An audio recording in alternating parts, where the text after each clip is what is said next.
Viva! Bem-vindos a mais um episódio do podcast Movimento Total, um podcast de desporto, saúde e bem-estar. Neste episódio hoje temos um convidado, João Campinas. Obrigado, João. Bem-vindo. Vamos falar um pouco com ele. Isto é um podcast da autoria de Filipe Mateus e Mário Pedro. Estamos aqui ainda, digamos, a ter aqui uma pequena conversa com o João Campinas. Para começar, João, quem é o João Campinas? Conta-nos lá. Quem és tu? Bem, antes de mais, boa tarde e obrigado pelo vosso convite. É com muito prazer que estou aqui convosco. Que é o João Campinas. Bem, João Campinas é um lisboeta, nascido há 59 anos, precisamente em Lisboa. Portanto, À beira da reforma, não? Dava jeito. Dava jeito. Ainda falta. Não sei se felizmente, se infelizmente, mas ainda falta. Portanto, nasci na Casa de Saúde da Família Militares, depois, portanto, sou filho de militar e minha mãe assistente social. Portanto, acabam por ser profissões ligadas ao serviço e talvez por aí a minha vida também tenha entrado numa linha parecida, portanto, no serviço, na relação com as pessoas. Portanto, sou professor de Educação Física, portanto, aqui na Escola Secundária Rafael Buró Pinheiro. Há quantos anos, João? É que tu és professor, qual é essa idade? 34, 5. Eu próprio não sei ao certo. Já és considerado um decano, não é? Um decano da escola, não é? Apesar que aqui não. Aqui sou relativamente recente. Portanto, neste momento eu considero-me caldense, das Caldas, que é aqui que foi aqui que escolhi vir viver com a família e portanto, que os meus filhos crescessem aqui também. Tua esposa é de cá? A minha esposa é daqui do Marral, portanto, é perto. Da Delegada, é perto. Portanto, aqui acabou por ser um bocadinho por força, mas a opção foi vir para aqui. Portanto, eu estou aqui nas Caldas, vai para 9 anos. Portanto, para além de professor, estou ligado ao desporto. Portanto, neste momento, portanto, para não me alongar muito em termos de historial, e porque é importante aquilo que eu faço neste momento, estou ligado ao treino, relativamente ao treino de árbitros de futebol, portanto, ligado à Associação de Futebol de Leiria. Ou seja, treinos os internacionais da Associação de Futebol de Leiria e os árbitros. O Fábio Veríssimo, o António Nobre, né? António Nobre e outros, e os fiscais de linha. Não é fiscais de linhas, agora já... Árbitros assistentes. Árbitros assistentes, agora é outra terminologia. O António e o Fábio, só os tenho cá de vez em quando, porque portanto, eles também na federação, e portanto de vez em quando fazem uma visita e treinam connosco. Tenho alguns dos seus assistentes, como o Pedro Martins e o Nelson, esses sim trabalham comigo aqui no centro treino das Caldas, sendo inclusive com o Pedro Martins, que é o primeiro assistente do Fábio, funciona como o meu adjunto, vamos lá. Mais ligado à parte técnica, portanto eu dou mais ênfase na parte física, apesar de que não detalhar um pouco parte técnica, mas ele está mais focado na parte técnica. Então dou um pouco de teoria da arbitragem e também a preparação física. Sim, tudo é importante. Tudo. Exatamente. Tudo. Não há filhos menores aqui. E mentalmente, como é que consegues fazer, pronto, as pessoas desconhecem a exigência física que um árbitro tem, a nível físico e a nível mental. Não é fácil estar num campo e estar a tomar decisões, N decisões, não é? Ali num curto espaço de tempo. Tu organizas os teus treinos em função disso, ou só estás exclusivamente preocupado na parte física dos árbitros? Ou também vais a uma parte mental? O que é que tu... Parte psicológica, acho que é o que quero falar. Sim, mental e psicológica. Também, as duas são. digamos que assim, a parte da preparação técnica propriamente dita, da parte deles, eles têm formações, eles têm uma agenda muito carregada. Eu penso que a maior parte das pessoas desconhece verdadeiramente. Eu desconheço, por isso é que estou a procurar. O que é que implica e o que é que leva de cada um dos árbitros, quando falo em árbitros, falo dos árbitros e árbitros assistentes. Ok, sim. Sou corretor. Antigamente eram os fiscais de linha, não é? Era isso, era. São árbitros assistentes. Agora já mudou. Não, a parte física, sendo a minha principal preocupação, porque é a área que só eu é que a trabalho, portanto depende exclusivamente de mim. As outras partes eu contribuo, mas não depende exclusivamente de mim. Onde eu tenho um papel importante e procuro levar isso também para o treino. De facto, com a parte mental, com a parte volitiva, com o controle emocional. Às vezes não é fácil, o controle emocional. Não é nada fácil.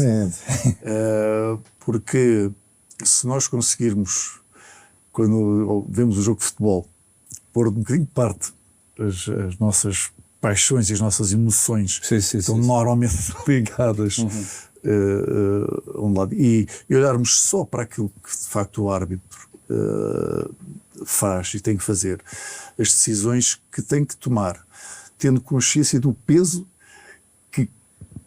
que as suas decisões podem ter.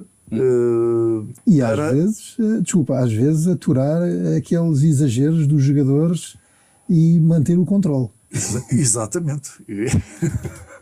Exatamente. Essa é, por exemplo, essa é uma das coisas que por vezes também se trabalha um bocado. Há situações no treino, por vezes, em que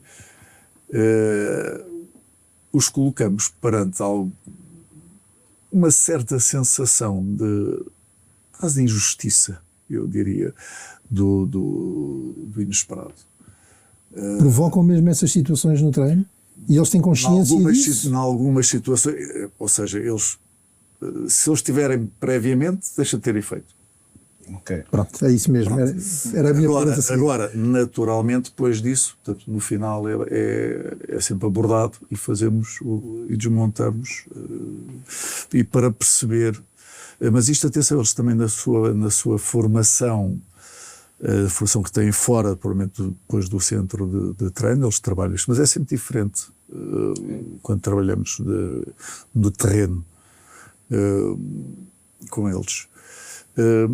Mas já só para terminar, daquilo que estava a dizer, da questão das decisões, da qualidade das decisões, é interessante nós atualmente com o VAR, não é? Que às vezes assistimos a situações inacreditáveis, de facto, de decisões que levam vários minutos a verem várias imagens e vários ângulos, perspectivas de vários ângulos, das câmeras, para se perceber que o árbitro, ou os árbitros, neste caso a equipa tem que decidir no momento, na hora, dentro do campo de visão que tem, porque, por exemplo, isso é das coisas que é muito trabalhada e treinada, as pessoas não têm noção. Os árbitros não se movimentam de uma forma aleatória dentro de campo, têm sempre por onde vão é por algum motivo. E esse motivo obedece a uma série de variáveis, que são muitas,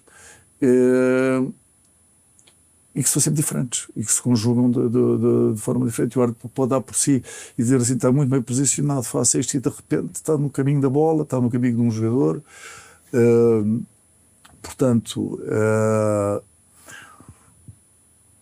aquilo que se pede a um árbitro de futebol, isso vamos para o mais alto nível, sabendo que as decisões que eles tomam têm implicação em termos emocionais, sim. às vezes para milhares, para não dizer milhões de pessoas. Mas eu já deixei aí, porque essas são as parte da emoção. É mais interessante ainda se pensarmos que há muito dinheiro envolvido no futebol. Os clubes investem verbas astronómicas. Mesmo. E da mesma forma que um campeonato pode ser decidido por uma bola que bateu no poste e veio para fora, ou bateu no poste e foi para dentro, e todo o trabalho de uma época se exigiu. Não é isto, mas aquele é o mesmo. O mesmo pode acontecer numa decisão tanto que o árbitro toma num determinado momento e que possa condicionar isso. Então, mas achas que o VAR, neste caso, veio para ajudar os árbitros ou veio para lhes dificultar um bocadinho a vida, ou seja, pôr-lhes em xeque as suas decisões? Não, isso foi o primeiro receio e a primeira perspectiva foi um bocadinho essa. Portanto, neste momento olha-se para toda a equipa de arbitragem onde o VAR está incluído. Portanto, está tudo. Sim, é todo um. É todo um. E tudo o que seja, desengane-se quem pensa de forma diferente. Tudo o que seja para ajudar a que seja a verdade do jogo, daquilo que acontece, do virtuosismo, da própria sorte do jogo, do que quer que seja, mas que é o jogo, essa é a beleza do jogo. Tudo o que ajude a que essa verdade se mantenha e portanto, e que se possa olhar só ao jogo como sendo o jogo, é bem-vindo. E neste momento os árbitros acabam por estar mais tranquilos, no fundo, porque dificilmente um erro grave sim, passa despercebido, exatamente. E João, há quanto tempo tu estás a treinar os árbitros? Já agora, com essa envolvência que tu tens? Desde que cheguei às Caldas. Ou seja, há 9 anos, há cerca de 9 anos. É isso. Eu cheguei às Caldas e na altura quem estava ainda a dar aulas era o professor Manuel Nunes. Ok. Pronto. Está feita a ligação. Pronto. E o Manel esteve muitos anos na associação, era o presidente da Associação de Futebol de Leiria. Quem estava na altura era o outro colega lá da escola, que era o professor Abegão. O Carlos Abegão, sim. Que era quem estava antes e, entretanto, ele está de saída. E em conversa com o Manel, ele percebeu que eu tinha grandes antecedentes no futebol. Sim. Tanto como jogador. O jogador é não só. Também foste craque da bola, foi? Bom, craque, pronto, se calhar. Era jogador. Esta história eu já conheço. Era jogador. Uau.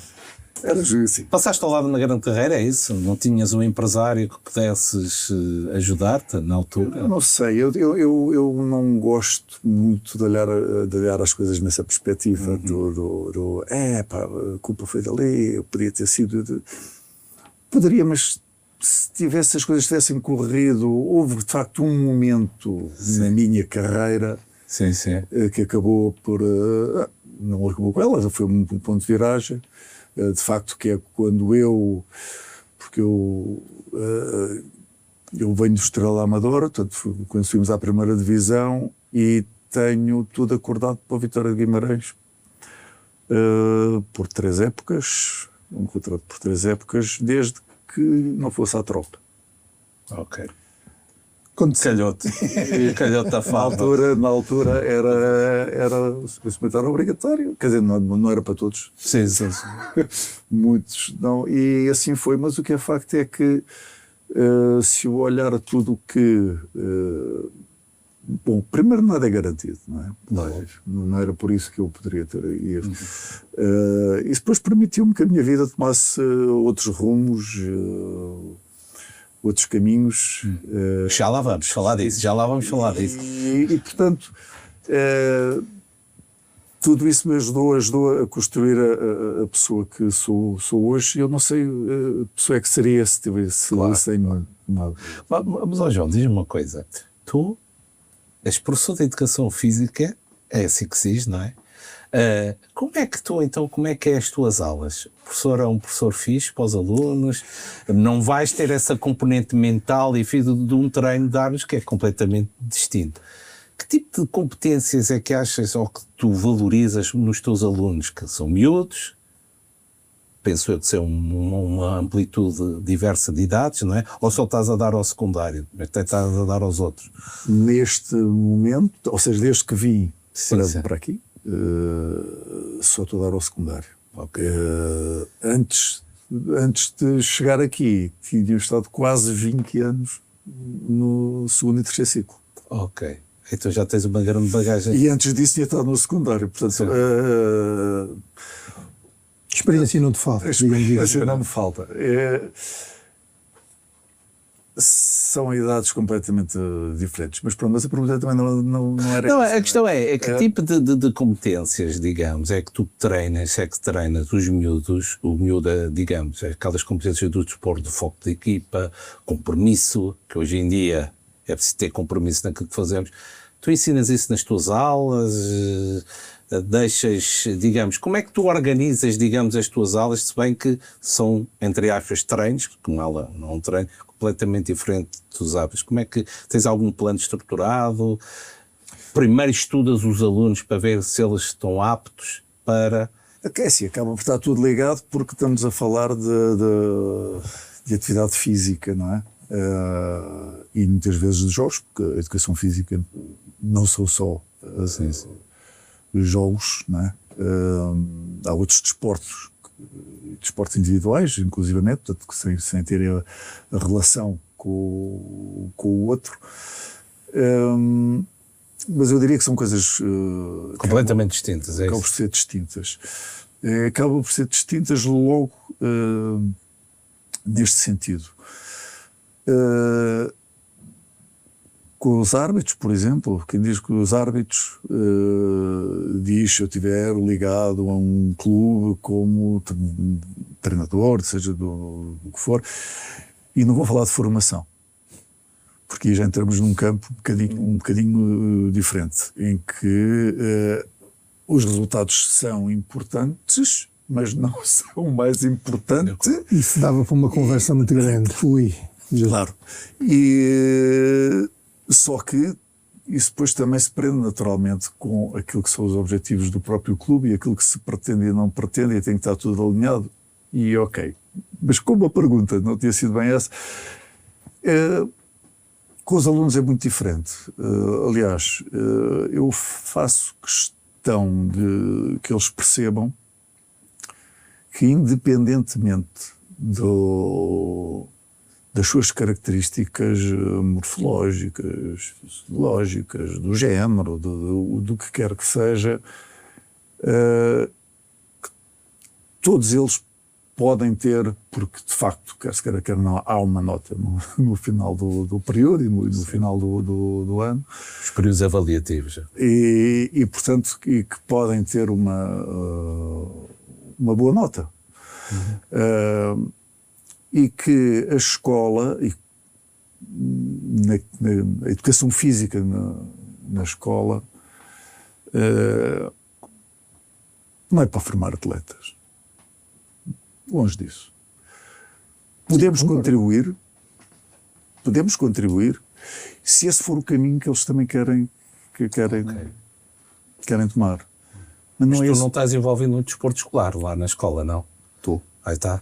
Qual é as modalidades que tentas, digamos, aproveitar? Assim, eu no desporto escolar estou no voleibol. Portanto, tenho os rapazes, os juvenis.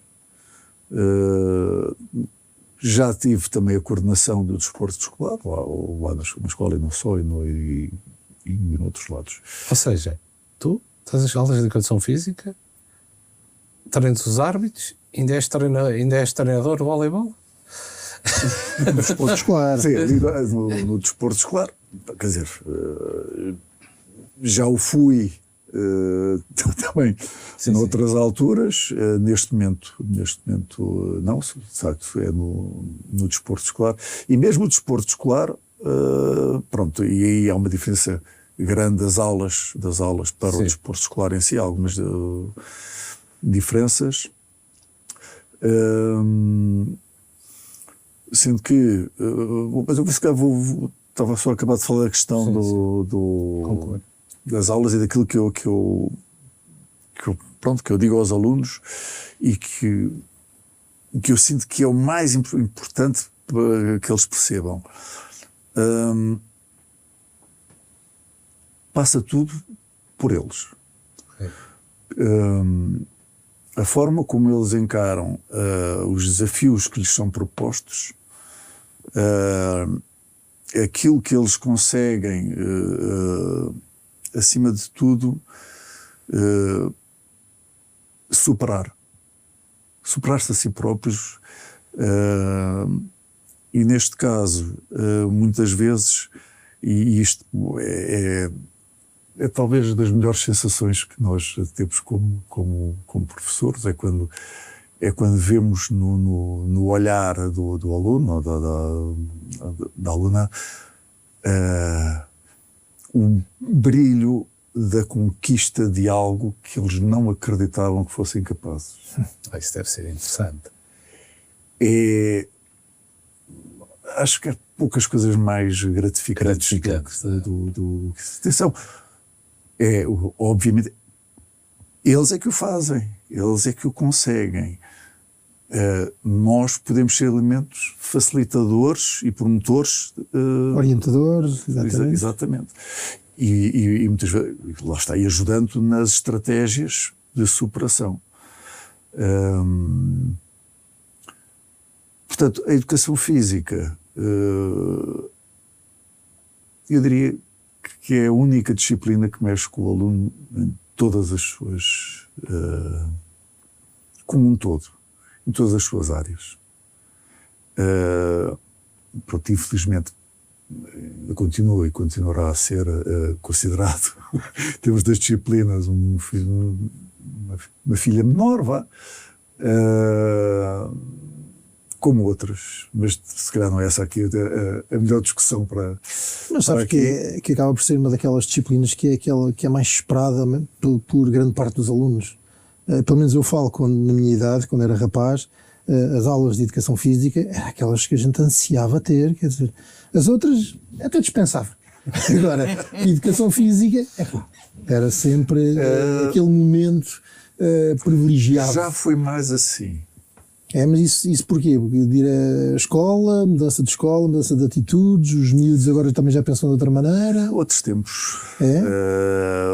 Atenção, não estou a dizer que não continue a haver, por parte de muitos alunos, esse sentir. E nós vemos que eles vão com outro entusiasmo para as aulas, para além de que é, no fundo, quase a única aula em que eles levantam o rabo da cadeira e fazem qualquer coisa. No entanto, no nosso tempo, basta ver como é que nós nos divertíamos e nos libertávamos, não era? Através acima de tudo, da relação uns com os outros, João, eu digo isto porque é assim, do meu tempo de escola, o nome dos professores que eu mais me lembro são o nome dos professores de educação física. E foi com aqueles que eu tive uma relação maior ao longo da minha vida. Muitos deles, pronto, contacto na rua e conhecíamos e continuámos na conversa e sempre naquela amizade que foi se desenvolvendo. Muitos dos outros não quer dizer que não tenha, também tive com outros professores, mas foi mais com os professores de educação física. Não, mas é isso que disseste relativamente aos professores que ficam, os professores que marcam. Exatamente. Uma das consciências que eu tive no meio disto e que integrei e que vou integrando cada vez mais é que nós nunca sabemos o impacto que as nossas ações e as nossas palavras vão ter nos outros. Às vezes estamos a ter um discurso e aquele... Vocês António aos peixes que eles não perceberam nada, não é? Serão maus peixes, não é? E noutras alturas passado, e isto já me aconteceu, e já tive conhecimento também de outras situações, de outras pessoas, que não comigo. Anos passados, e quando ex-alunos chegam ao pé de nós e nos lembram as nossas palavras e nos dizem a marca que aquilo teve no caminho que tomaram e como isso os ajudou a serem melhores. Como ajudou a moldar as pessoas que são hoje. Exatamente. Dá-nos um sentido de responsabilidade perante tudo aquilo que fazemos e dizemos. As pequenas coisas às vezes são tão grandes, têm um peso tão grande. Mas estás com isso permanentemente na tua cabeça? Não, eu fui interiorizando isso e procuro ter algum cuidado sempre. E às vezes não custa nada. Mesmo nas próprias palavras. Eu digo muitas vezes aos meus alunos, não é aquilo que vocês dizem, é a maneira como vocês dizem. E às vezes dou-lhes exemplos. Vocês podem dizer, vou usando aqui, não vou usar um palavrão, eu posso dizer assim, vai-te lixar. Eu digo isto assim. E a mesma frase exatamente, carregada de raiva. Tem outra conotação. Isto é apenas para se perceber que na forma vai o sentimento, vai a intenção. O conteúdo é importante, atenção, mas a forma não é menos importante. Não se deve descurar. E daí, às vezes, o cuidado e atenção, porque as idades são todas complicadas, mas a adolescência é muito, muito difícil. E as nossas ações e as nossas palavras e as nossas reações, por vezes no olhar, é como se há ali quase uma âncorazinha às vezes que fica, ou no olhar,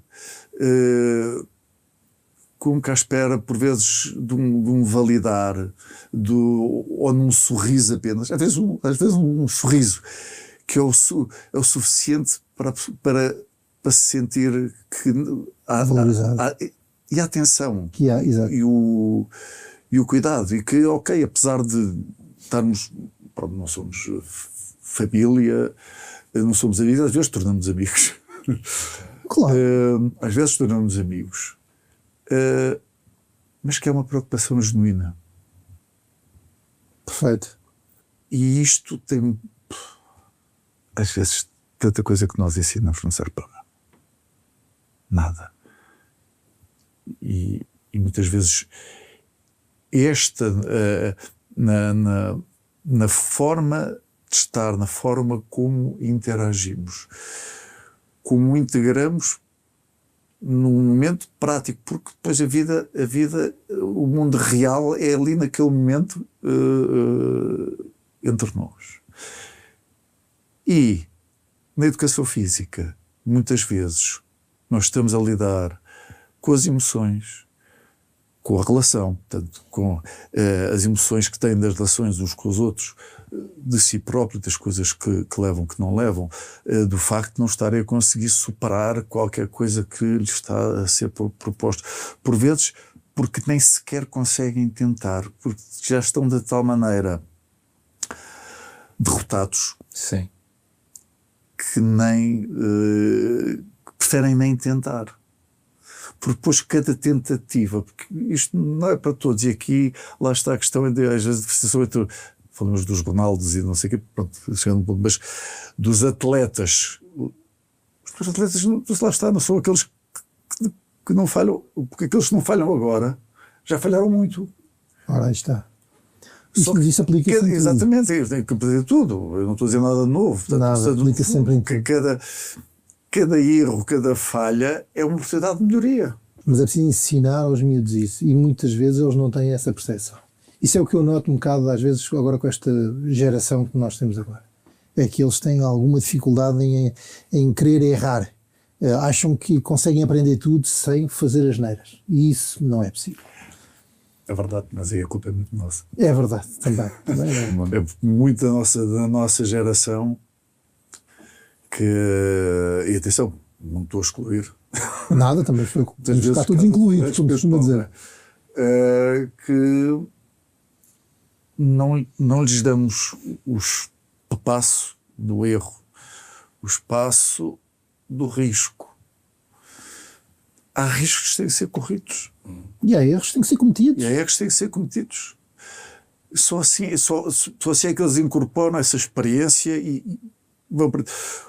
Como nós os fomos privando disso, não é? Porque não os deixamos errar muitas vezes, não é?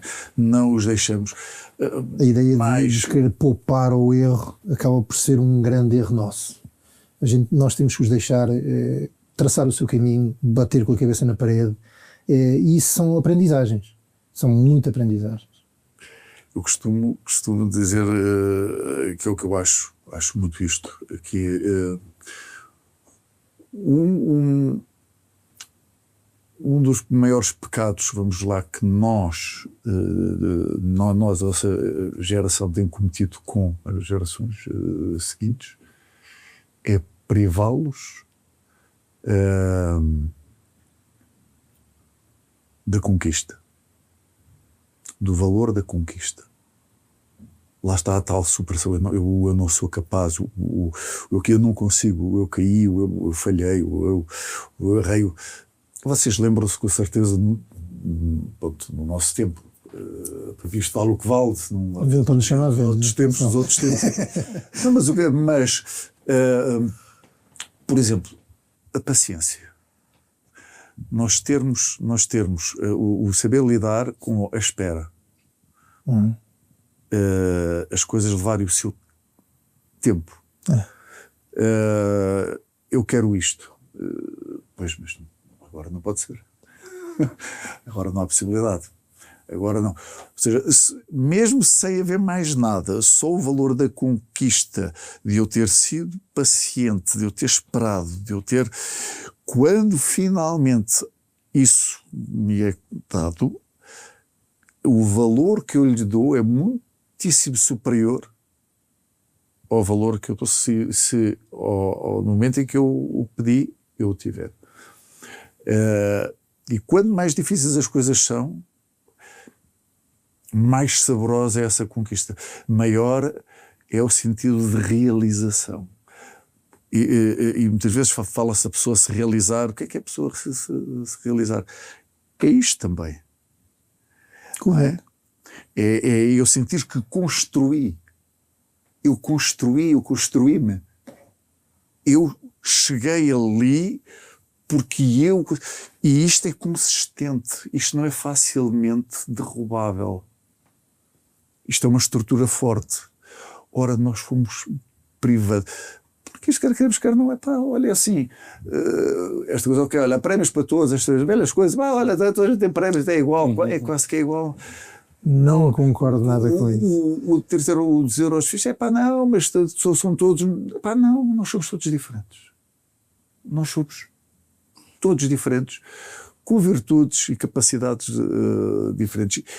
E é esta mensagem que muitas vezes eu tento que eles interiorizem e começo a fazê-los pela própria questão da avaliação, e dizer assim, pá, olhem, comigo é assim, obviamente nós temos critérios de avaliação, os planejamentos estão feitos e tudo, mas a avaliação na educação física é uma avaliação que tem de facto parâmetros objetivos, mas há muitos outros que não são. Não são no sentido em que, para mim, um rapaz ou uma rapariga que seja mais baixo, mais pesado, não sei o quê, epá, não é capaz de saltar tão alto como o colega, por exemplo, ou tão alto, ou ser tão rápido como o colega que é mais alto, é mais forte, que facilmente. Mas ele faz tudo para tirar o máximo que consegue de si, saltar o máximo que consegue. Procura não só em termos de esforço do treino, daquilo que lhe é dito, as sugestões que são feitas, como é que tenta aprimorar mais a parte da técnica, o esforço, tudo isso, para conseguir mais aquele bocadinho. Enquanto, por exemplo, o outro facilmente chegou ali, passou aquilo, poderia fazer muito mais, mas não o faz, está no... E eu costumo dizer assim, meus caros, para mim, se vocês atingiram o vosso, vocês estão, não é o máximo que conseguem dar, mas é esse o caminho, vocês estão, essa é a perspectiva. Acima de tudo é isso que é valorizar. Se eu não vou valorizar isso, como é que vocês vão estar motivados para alcançar algo que olha para os outros colegas? Portanto, a escola não é para formar atletas. A escola não é para formar atletas, é para formar homens e mulheres. Educação física é uma ferramenta nessa construção, onde eles vão perceber que nós somos um todo e nenhum pode ser descurado. Porque a parte física, a parte orgânica, a parte mental, a parte emocional, tudo trabalha em conjunto com a parte... E tudo contribui. Tudo.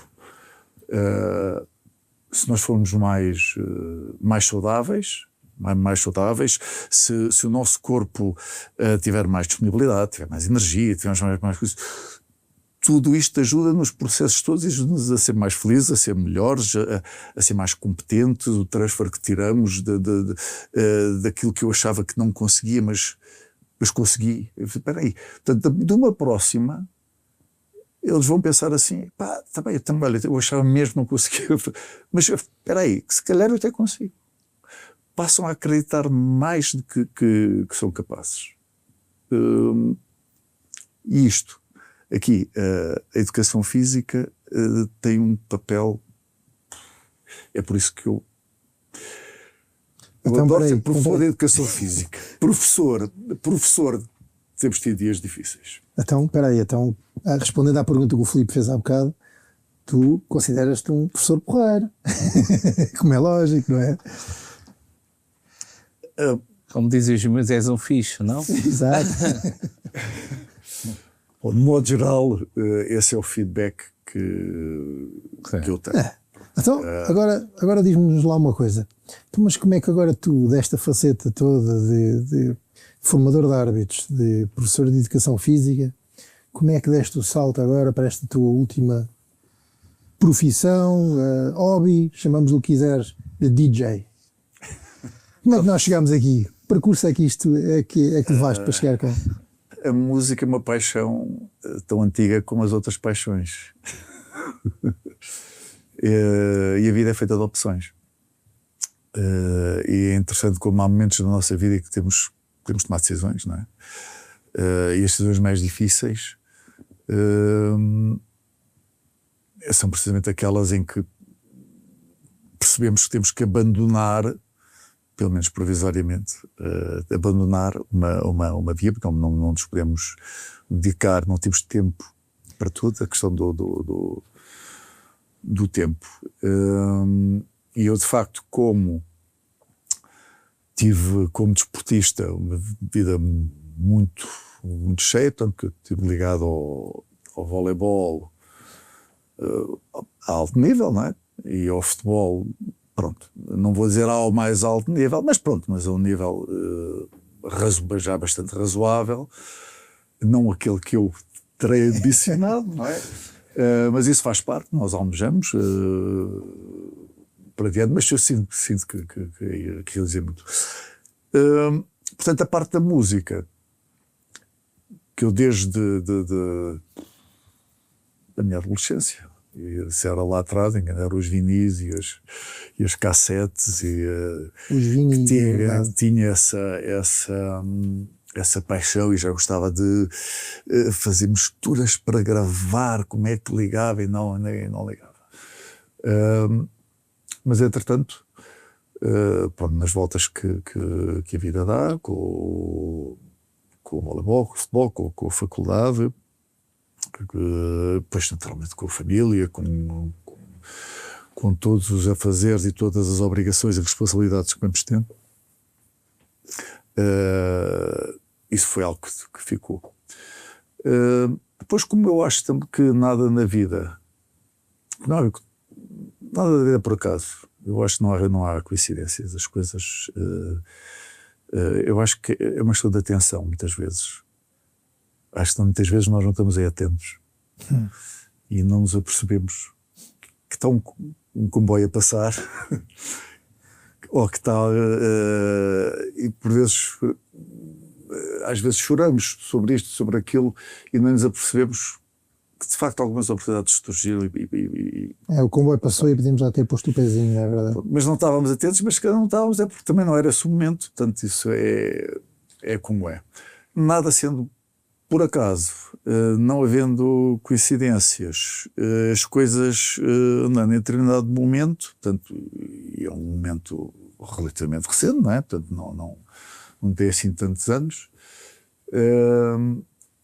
surge uma oportunidade, justamente com o meu irmão, de fazer um curso mesmo, a sério, de DJ. Mas tiraste mesmo um curso de DJ? Tenho mesmo um curso de DJ. Excelente. Pois muitas pessoas desconhecem isso. Eu pessoalmente não sabia. Porque sempre achei que isto era mais uma brincadeira tua, uma situação que me lembraste de fazer, olha, vou experimentar, até gosto e vou pôr isto em prática. Nunca pensei que tivesse tirado o curso de DJ. Isto é um lado de foco. Focou-se na música, o hobby era um hobby, como disseste, passavas as cassetes, os vinis, e agora queres ver uma coisa... E a de formação profissional também, que eu acho que a competência vem forçosamente também através do conhecimento. E portanto, eu agarrar só uma coisa ok, olha, vou, e hoje em dia até é relativamente simples de facto, com o YouTube, com isto, com aquilo, com a internet, com as coisas, a pessoa vai e vê, procura e... Dizes tu que é fácil. Não, dizer fácil, termos acesso a conteúdo. Sim, claro. Mas conteúdo estruturado, direcionado, enfim, por etapas, com as coisas devidamente, isso já é diferente. E de facto surgiu essa oportunidade, o meu pai me falou nisso, através, agora somos muito amigos, portanto, através do António Penal, portanto, é o dono da AMEC, que foi onde eu fiz a formação. A AMEC é a Academia Internacional de Música Eletrónica, é a maior cadeia de escolas de DJ e produção musical do Brasil. Ok. Pronto, e a escola, a minha escola cá, neste momento a coisa está ali em suspenso, está ali a mudar de instalações e coisas, mas... E então surgiu essa oportunidade e eu senti que, olha, vai-me custar, vai. Foram uns meses ir para Lisboa todas as semanas para ir, portanto, tirar não só a teórica como prática, sim. Pronto, ou seja, a partir desse momento, portanto, tiro o curso e como eu sempre tive tive e espero continuar a ter, que é o sonho pelo sonho. Os sonhos são importantes, mas perseguir os sonhos ainda é mais. E tinha o sonho de quer dizer, jogar do Benfica, joguei, foi voleibol. Pronto, depois de jogar voleibol Benfica, tive o sonho de voltar ao Benfica no futebol, mas pronto, perseguiu. não alcancei, persegui-o, mas foi feliz na mesma. E, portanto, aqui o sonho de... bom, eu nem posso ter o sonho... Claro que a pessoa olha e diz, pá, porque eu acho que era das coisas que eu sentia, assim, pá, esta pessoa estar perante N pessoas, em que nós conseguimos transmitir, levar a que as pessoas se envolvam em termos de energia, em termos de emoção, que se elevem, que entrem em comunhão. Eu já tinha um bocadinho disto no desporto, porque é engraçado como num ponto no voleibol ou num gol no futebol daqueles momentos, a energia e a ligação com todas as pessoas que estão fora connosco. João, deixa-me fazer aí uma pergunta. Como é que reagiu a tua família? Os teus filhos? Então, o meu pai agora virou DJ. A partir dos 50, não é? Que não é normal. Não é um caso assim de, olha, agora aos 50 vou tirar um curso de... porque era uma ambição que se tinha. Como é que reagiu a tua família? A tua esposa, os teus filhos? Como é que eles reagiram? Pronto. A tua expressão não foi muito bem... Não foi... Inicialmente, se calhar, não foi muito bem aceito, digamos. Não, porque, vejamos... este equilíbrio entre o trabalho e a família muitas vezes não é fácil. É delicado. É delicado. Sim. Muito, às vezes. Exato. E é importante. É importante. Pronto, porque isto às vezes é fácil nós no meio da luta, que eu costumo dizer, Sim. perdermos a noção do porque é que estamos a lutar também. Pronto. Correto. E aqui, pronto, a minha mulher vinha mais complicado no sentido de, está aí para Lisboa agora, pronto. Mas... Tranquilo. Foi aquela máxima. Estranhou primeiro, depois entranhou, não é? É. Primeiro estranha-se, depois entranha-se, não é? Bom, pronto, atenção. Agora, nesta altura do campeonato, pronto, as coisas têm estado aqui mais ou menos no equilíbrio, mas não é fácil. Pronto, que isto... fazendo só a ligação, então, com os meus filhos... isto numa primeira instância. Pronto. Agora, o que é facto é que eu, quando me meto nas coisas, meto-me nas coisas. Ou seja, metes e a obra nasce. É isso. Pode nascer ou não, mas eu farei para que isso aconteça. E gosto de estar de corpo inteiro. O foco. Aquilo que falámos há bocado, o foco. Não é? Dou por mim, às vezes dou por mim a pensar e dizer assim, mas eu aqui há uns anos atrás dissesse assim, portanto, quando eu comecei, fui fazer o curso e estava, portanto, e a perspectiva naturalmente numa primeira instância seria mais do hobby, não era? Pronto, do hobby de fazer exercício. No entanto, faço o curso, surge uma oportunidade de experimentar tocar aqui, tocar ali, pronto, e as coisas começam a aparecer, conseguimos ter ali entre a IMEC e, neste caso, por exemplo, o Urban em Lisboa, que é onde eu ainda toco hoje, todas as semanas, lá, que é um dos maiores clubes de Lisboa. Muitas pessoas não sabiam que tu tocas lá. A ideia. Eu desconhecia, só soube isso há pouco tempo, não é? Eu desconhecia. Não, pronto, também a pessoa não, ou seja, quem não está próximo também não é normal que depois não saiba. Mas houve ali, através da EMEC, uma possibilidade de se experimentar. O que é facto é que, experimentando, estando, perseverando e, ao fim de algum tempo,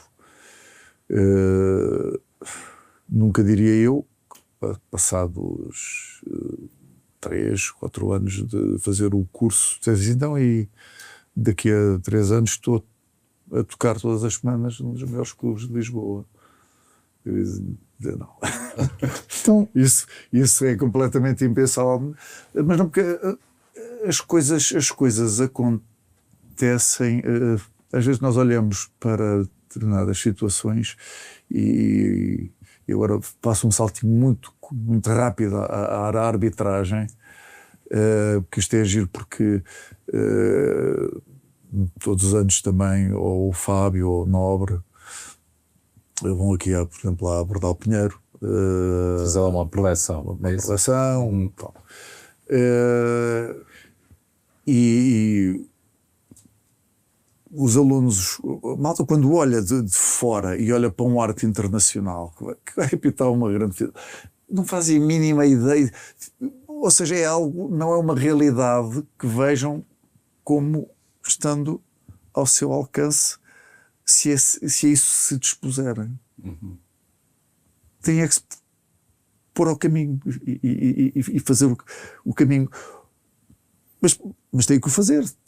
Tem que o iniciar e ir percebendo ao longo do caminho se de facto se sentem que esse é um caminho que querem trilhar, e não só se é um caminho que querem trilhar. Isto é importante. Sermos realistas também. Se temos condições para trilhar esse caminho, se temos essas condições. Então, diz-me uma coisa. Eu estou curioso desta tua faceta, que é... Então, e tu também não atuas só no Uru, ou atuas também aqui na região, ou não? Como é que está aí como é que isso funciona? És convidado, fala a um amigo, há um amigo que te convida? Aqui, ou já estás num patamar profissional, tens de ter um agente, tens de ter algo para trabalhar a tua agenda, que és uma pessoa preenchida, não é? Por norma, quer dizer, no meio disto, através das pessoas e dos outros DJs que fui conhecendo e tudo o resto, é que eu está muito mais ligado a Lisboa. Ok. E, portanto, daí acabo por tocar muito mais em Lisboa. No entanto, aqui as coisas também vão acontecendo. Tanto que pronto, olha, ainda agora, pronto, isto também é gravado, não é? Mas pronto, ainda agora no próximo sábado vou tocar na Toca. Ok. Na Toca 7. Quem diz na Toca, tenho tocado também em alguns locais, no Cabaré da Toca, tenho tocado várias vezes, também não há assim muitos sítios aí, mas depois em eventos, por exemplo, na Festa Branca, dos Rotários, tenho tocado na Festa Branca do Espaço 7, da Toca e do Espaço 7 também, em alguns outros eventos que vão acontecendo. Inclusivamente, e isso é outra parte que eu, entretanto, porque também me dá algum gozo a parte da organização, porque, por exemplo, agora há muitas festas brancas nas Caldas, certo? Moda? Verdade. É moda? Não. Havia na Foz, certo? Havia uma. Havia uma na Foz. Na Foz. Na Foz do Arém. Em agosto. Em agosto. Nas Caldas nunca tinha havido. A primeira festa Caldas nunca tinha havido. que se fez nas Caldas foi organizada por mim e pelo Filipe António. Nós os dois, e de facto foi, não sei se algum de vocês lá esteve, penso que não. Não, eu na altura eu penso que não estava lá, estava fora, estava de férias. Mas o que é facto é que e conseguimos criar algo fantástico. Uma festa foi no Palácio e foi cheio, foi uma coisa fabulosa. E a partir daí dispararam festas brancas na Escalde. A partir daí, todos os anos temos variedíssimas festas brancas na Escalde. Vais começar a pôr a festa verde, a esperança. Não, foi um conceito que pegou. Foi, Pronto. é verdade, é verdade. Mas pronto, isto também no sentido de dizer das coisas que vou fazendo aqui na região. Qual é o teu estilo de música? Tens muitos? Só um? Vamos lá ver as... digamos que assim, o estilo de música que eu toco neste momento são praticamente todos. Ou seja, vou desde dos clássicos dos 80s, 90s, portanto, depois ao mais moderno, inclusive, portanto, nos limites, portanto, ao funk brasileiro, o funk, o reggaeton, o comercial e a música eletrónica. Se me perguntarem o que é que eu gosto mais, isso é uma pergunta diferente, não é? Eu toco tudo porque tem muito a ver com o público, com o público, com os sítios onde eu vou tocar e aquilo que muitas vezes me pedem. Por exemplo, uma vez que fui ali, portanto, no Cabaré Voltaire, fez uma festa de 80s, 90s, 2000 apenas. Eu, normalmente quando toco aqui na Toca, também vou buscar alguns clássicos, mas já é um registro mais aberto, mais comercial, música brasileira também. Portanto, se for para um urban, por exemplo, já entra numa linha comercial e muitas vezes mais eletrónica também, que eu gosto muito de house e techno, por exemplo. Só que na maior parte dos contextos onde toco não é isso que me pedem. Portanto, eu vou ao encontro daquilo que é o conceito da casa, a não ser que a casa me diga, não, nós queremos que sim. tu faças a tua cena. Então, posto isto, estás sempre que receptivo a convites aqui na região de algumas festas que possam aqui existir, é isso? Sim. Aliás, com todo, por exemplo, como eu digo, eu sinto-me caldense, e é sempre diferente estarmos no nosso meio, não é? E proporcionarmos que faz tanta falta. Aliás, é um dos problemas que as Caldas têm, mas isso já dava para outro programa, acho eu. E diz-me só uma coisa, então, com estas atividades todas que tu tens, porque em princípio tocas à noite, algumas horas da madrugada, como é que tu consegues conciliar isso tudo? O bem-estar, a saúde, o descanso, dar aulas, como é que tu consegues? Como é que está aí o teu chip psicomotor, mental, com a idade, não é chamar, mas com a idade que já tens, como é que tu consegues gerir isso tudo? Conta-nos lá que isso é curioso, não é? Há bocado falávamos, acho que em off, falávamos há bocado do amador e do treinador e basicamente dor. Dor. Amas a dor, é isso?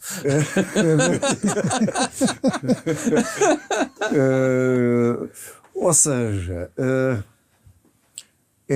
nós temos que ter noção, e acho que isso é das coisas mais importantes quando nos propomos a fazer algo, das implicações. E se estamos dispostos a sofrer o que é preciso sofrer para isso. E isto eu trago do desporto. Porque sem sofrimento... Tu és um sofredor, sofres a dor. Mas vejamos, e isto tira-se do desporto. Sim. A dor, o sofrimento não são negativos. Não. Aliás, sem isso, não há melhoria. São aprendizagens. Há alcance de resultados. Portanto, nós temos que aceitar isso como algo que faz parte do pacote daquilo que nós temos que chegar. Portanto, relativamente ao descanso, o mais difícil de gerir é de facto em casa, as questões do tempo em casa, que eu tento mesmo gerir as horas que passo em casa e que estou com a mulher, com os meus filhos, com a família, pronto, e muitas vezes se calhar a vontade era a pessoa ficar e dizer não, pá, vamos ali, vamos ter com... Pronto, porque isso faz parte do equilíbrio que tem que existir. Aqui muitas vezes, enfim, por exemplo, eu quando venho do Urban normalmente chego a casa 6h30, 7h30, depende da hora a que fecho, que é a hora que acabo de tocar. E depois poder dar de pano, não é? Às vezes consigo, por exemplo, que é possível não ter aulas, por exemplo, de manhã, na quinta-feira de manhã, e a coisa está ótima. Mas já me aconteceu isso não ser possível. Sim, sim. Ou então chega e ir para a frente dos alunos, às vezes com coisa. Mas houve um ano em que é assim, porque os alunos acabam depois por perceber, né? É interessante como olham para mim logo de outra maneira. De repente, espera aí, isto é outra coisa. Eu vejo... O professor é DJ. O professor é DJ, então já tens uma legião de fãs, que é os teus alunos, não é? Eu pelo menos, eu gosto de pensar que sim. Mas eles acompanham, então eles vão ver as tuas atuações ou não? Como é que é? Se for aqui, há alguns que sim, alguns que alguns que já não são e dizem quando é que coisa que eu... Pois dizem, é uma professora, ela é uma professora de educação física, não é? Para Lisboa já. O Urban já marcou. Como é lógico, em Lisboa nenhum deles foi lá parar. Não, depois já, mas o que é facto é que durante a semana, de um modo geral, sendo menores de idade, e não sei, apesar de que os 16 já podem entrar, não podem beber alcoólicos, mas estamos a falar de dias de semana. Exato. Então e a escola, agora um jeito de brincadeira, uma provocaçãozinha, a escola no final do período nunca faz assim umas festas à tarde para o professor ir pôr lá uns discos?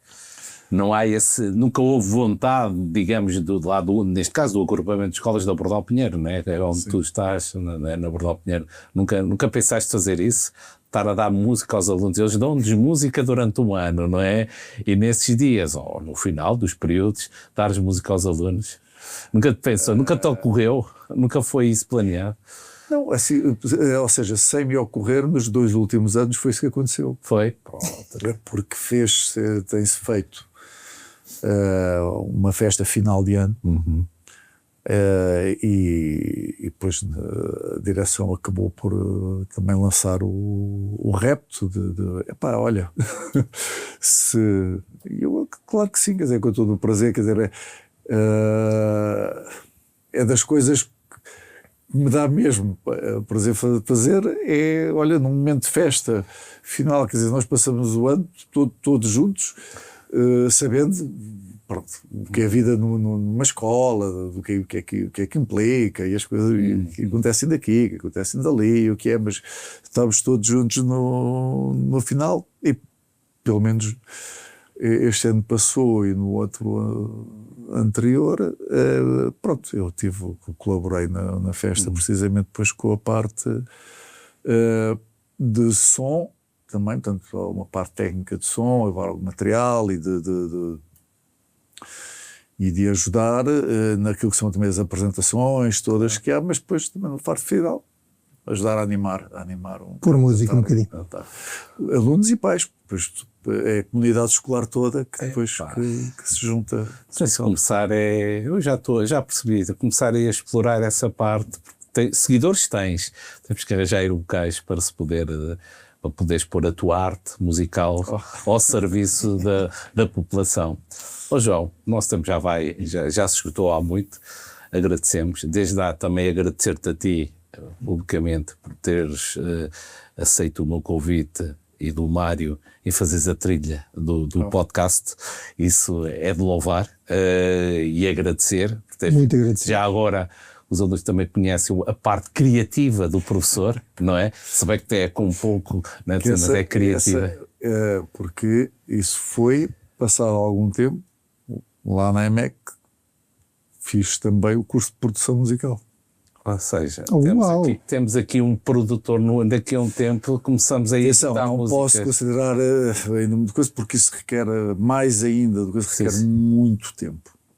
Pois. Tempo é aquilo que eu tenho mais Se dificuldade. calhar ainda vais fazer, pelo que eu estou a ver, ainda és capaz de fazer um hitzito aí, passar aí nas rádios, vais ir para os grandes festivais, pôr aí uma equipa. Isso, reforma, estávamos a falar há bocado da reforma. Aí eu Ainda acho está que longe. talvez, está longe. Ainda está longe. Nunca se sabe. Nunca se sabe, se calhar isso pode ser. João, mais uma vez obrigado. Obrigado eu pelo pouco. Obrigado, João. Finalizamos mais um episódio do podcast e esperamos ver no próximo.